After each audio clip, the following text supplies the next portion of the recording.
오늘 아침 뉴스 연구소. 오늘 아침 뉴스의 맥을 짚어드리는 시간 뉴스 연구소. 오늘도 두 분의 연구위원 나오셨어요. CBS 김정훈 기자, 뉴스톱 김준일 대표, 어서 오십시오. 안녕하세요.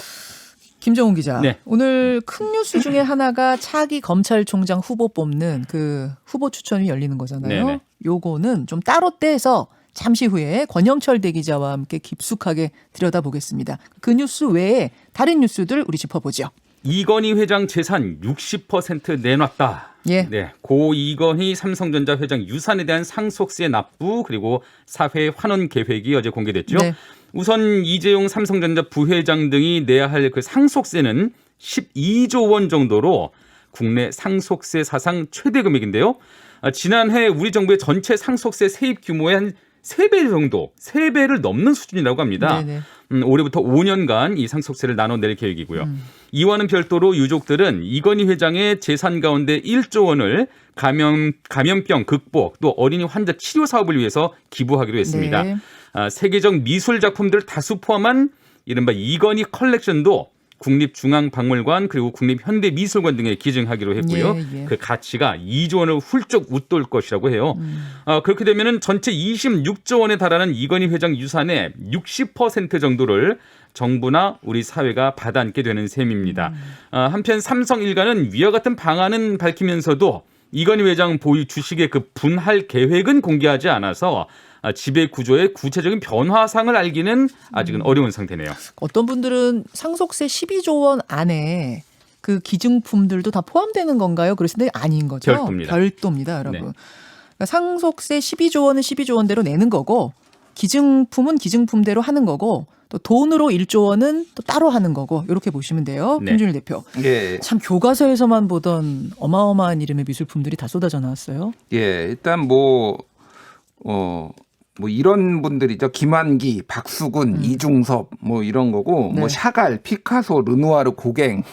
저희가 지금 유튜브와 레인보우로 그림을 보내드리고 예. 있는데 와 김한기 화백도 있고 그래요. 예. 뭐 이중섭의 황소 같은 거는 진짜로 교과서에 막 있는 거잖아요. 진짜 우리 국민들이 사랑하는 작가. 예. 뭐 이런 것들을 이제 다 한다는 건데 이거는 받으면은 또 상속세를 어마어마하게 내야 되는 문제도 있어요. 상속을 많이 받게 될 경우에. 예, 받게 될 경우에. 그러니까 이제 여러 가지 문제가 있어서 뭐 이제 그런 거를 감안을 한 것이고 1조 원 기부 같은 경우에는 네. 7천억 원은 중앙감염병 전문병원을 네. 건립을 하는데 쓰고 2천억 원은 질병관리청 산하의 국립감염병연구소 건축 그리고 나머지 3천억 원은 소아암, 희귀질환에 걸린 아이들한테 이제 지원을 하기로 했다. 네네. 이렇게 이제 밝혀진 거고요. 상속세 같은 경우에는 이제 12조 원 얘기가 나왔는데 처음에 이제 뭐 삼성물산에 삼성전자 주식을 몰아준다 이런 얘기도 있었는데 그러면 한 2조 5천억 3조 원 정도가 절감이 되거든요. 근데 그건 아닌 걸로 개인이 받는 걸로 그러니까 4명 중에 누군가 받는 걸로 이제 정리가 된 거죠. 왜냐면 12조 원이라는 금액이 딱 나왔으니까. 부인과 세 자녀들이 알아서 나눠 갖는 걸로. 예. 근데 이제 이게 지금 누가 얼마를 어떤 주식을 받는지가 공개가 안 됐는데 네. 원칙적으로 공개할 필요가 없고요. 그리고 나중에 의무는 아니에요. 의무는 아니에요. 공개할 필요도 없고 그리고 이제 나중에 분할 이제 그러니까 분할 수정을 해서 그러니까 분할 비율을 추후에 결정을 해서 신고를 하면 돼요. 그러니까 누가 됐든 4명 중에 상속세만 내면 됩니다. 그러니까 이게 법이 연대 납세라고 하는데 그러니까 이제 뭐 먼저 이달에 2조 원 내고 네. 그다음에 이제 앞으로 5년 동안 나눠 내겠다라는 거예요. 근데 이거 돈을 어디서 마련하느냐? 지금 삼성전자가 이제 배당을 하는데 네. 올해 가족들이 받은 이 4명이 가족들이 받은 배당금만 1조 원이에요.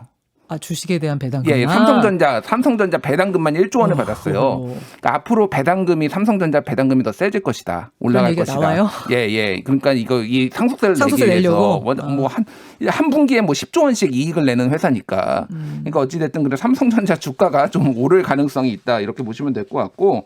그래서 어찌 됐든 지금 이 지분은 나중에 정리가 이재용 부회장이 지금 감옥에 있기 때문에 나중에 좀 정리가 명확하게 될 가능성이 높고. 그러니까 법대로 그냥 딱딱딱 4명이 나눌 것인지 아닌지 뭐 이런 것들이 다 지금 정리가 안 되고 어제 발표가 안 됐는데 이건희 부회장이 감옥에 있으니까 예. 한 자리에 모여서 이재용 부회장이. 이재용 부회장이 한 자리에 모여서 이야기하기가 어려웠다라는 게 지금 얘기더라고요. 예, 또 하나가 이제 그 보험업법 개정안인데 그러니까 금산분리에 따라서 삼성생명이 네. 그러니까 삼성전자 그러니까 금융회사가 이를테면 일반 회사의 주식을 뭐 3% 이상을 가지지 못하게 하는 보험업법을 박용진 의원이 이제 발의를 했어요. 네네. 근데 아직 통과는 안 됐는데 이게 만약에 통과가 되면은 상당히 좀 복잡한 문제들이 지배구조에 발생을 하니까 그것까지 보면서 하겠다.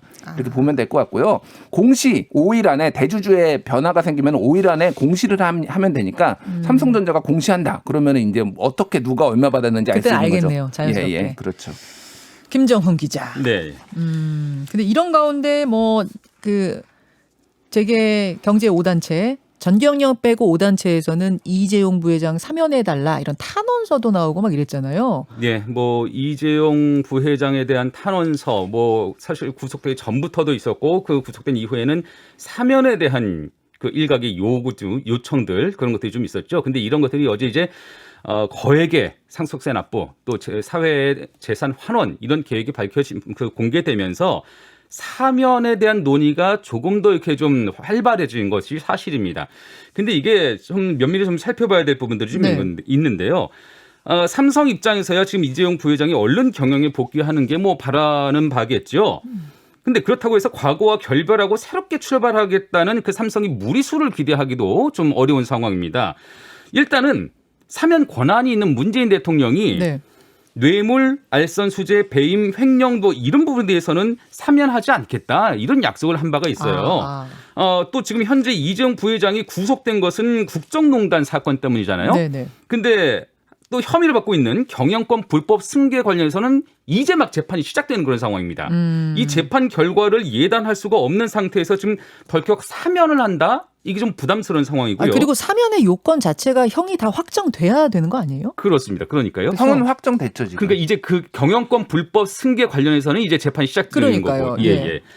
그 지금 사면을 요구하는 거는 국정농단 사건에 대한 사면을 요구하는 것이긴 한데, 근데 어쨌든 이래서 사면에 대해서는 여러 가지로 좀 부담스러운 면이 있어서 좀 고려할 바가 좀 있고, 근데 가석방이라는 면은 문제가 좀 수월할 수도 있어요. 가석방. 예, 이게 마침 어제 법무부가 가석방 기준을 좀 완화하겠다 이런 발표를 했거든요. 아, 그래요? 예, 그러니까 현재는 가석방이 보통은 이제 형기의 한 80%를 지났을 때. 그때 가석방이 이루어지는데 이제는 이 기준을 좀 낮출 필요가 있다라는 게 어제 법무부의 설명이었어요. 그리고 아시겠지만은 얼마 전에 그 몸에 그 충수염을 앓았던 이재용 부회장이 건강상 문제로 입원을 했다가 입원이 조금 더 필요하다라는 의료진의 권유를 뿌리치고 나는 구치소로 빨리 복귀를 하겠다. 그런 식으로 해서 좀 성실하게 복역을 하려는 그런 모습도 좀 보였거든요. 그래서 만약에 이게 좀 조금 더 일찍 나온다면은 가석방, 그 사면이 아니라 사면과 같은 좀 도드라진 특혜가 아니라 모범수로 형을 살았을 때 가석방으로 나올 그 가능성에 조금 더 무게가 실지 않을까 하는 생각이 듭니다. 자, 두 번째로 넘어가죠. 감방 방역에 고개 숙인 군 수뇌부인데요. 코로나19 격리 장병들이 인권 침해를 받았다. 급식도 그렇고 생활 환경도 그렇고 우리 뉴스쇼에서도 인터뷰했거든요. 맞습니다. 국방부 입장이 나온 겁니까? 네, 코로나19 격리 장병들의 부실 급식 그리고 과잉 방역 논란에 대해서 군 수뇌부가 고개를 숙였습니다.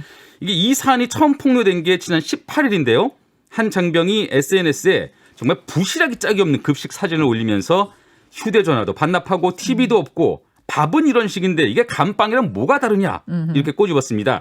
이후 과잉 방역으로 용변 보는 시간까지 제한했다는 등의 그 추가 폭로가 잇따랐고요. 이게 제일 충격적이었어요. 화장실 가는 시간도 정해줬다. 정말 이게 뭐 감방이랑 뭐가 다른지 모르겠습니다. 감방보다 더한 게 옷에 아닌가 실수한 싶습니다. 장병도 있었다는 거잖아요. 이에 대해서 서 국방장관이 격리장병 급식 부실 또 입영장정 기본권 보장 미흡 등으로 국민들께 큰 심려를 끼쳐드렸다 이렇게 사과를 했고요.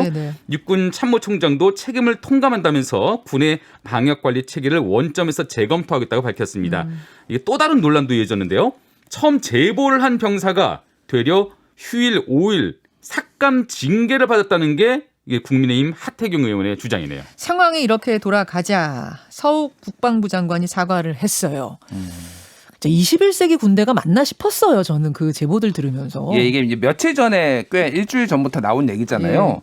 그래서 국방부가 긴급 주요 지휘관 회의를 열어서 지난 26일에 대책을 마련했는데 반찬 20g 추가 배식 뭐 이런 거를 대안이라고 내놔가지고 또 두드려 맞았습니다. 반찬 20g 추가 배식이면 막 재 가지고 주는 거예요? 20g 아니, 그러니까 뭐 맞나? 반찬 좀 더 줘라. 한마디로 너무 부실했다. 그러니까 이거에 대해서 탁상행정이다. 그러면서 이제 더 두드려 맞고 서욱 국방부 장관이 어제 사과를 한 거고요. 그 김정우 기자가 얘기했듯이 이거를 최초 제보한 사람 그 병사가 지금 징계를 받았다 이런 주장을 해가지고 국방부 장관은 그런 일 없다라고 해서 51사단장한테 직접 들었다 이런 뭐 논쟁까지 벌어졌어요. 그래서 SNS를 군 기밀을 올리면은 처벌을 받을 수가 있는데 이게 그럼 군 기밀이냐 뭐 이런 거죠. 그러니까 급식은 기밀이냐 아니냐. 예, 뭐 그런 이제 논쟁이 있었고요. 지금 이 코로나19 때문에 군이 좀 어려움을 많이 겪고 있으면 집단 감염 위험이 있으니까 그래서 지금 훈련병이 만약에 입대를 하면은 3일 동안은 3명과 샤워 양치도 못 한다고 합니다. 사흘 동안은.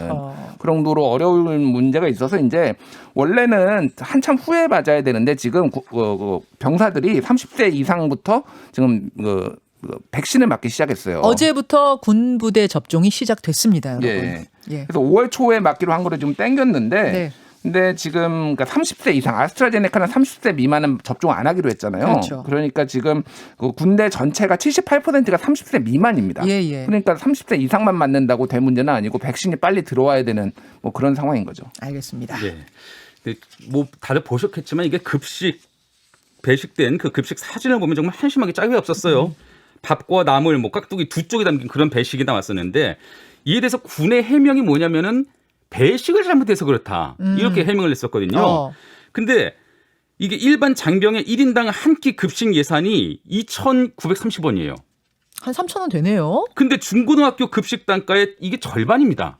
단가로 따지면은. 예. 이게 얼마 전에는 병사들의 생일 케이크 문제도 있었죠.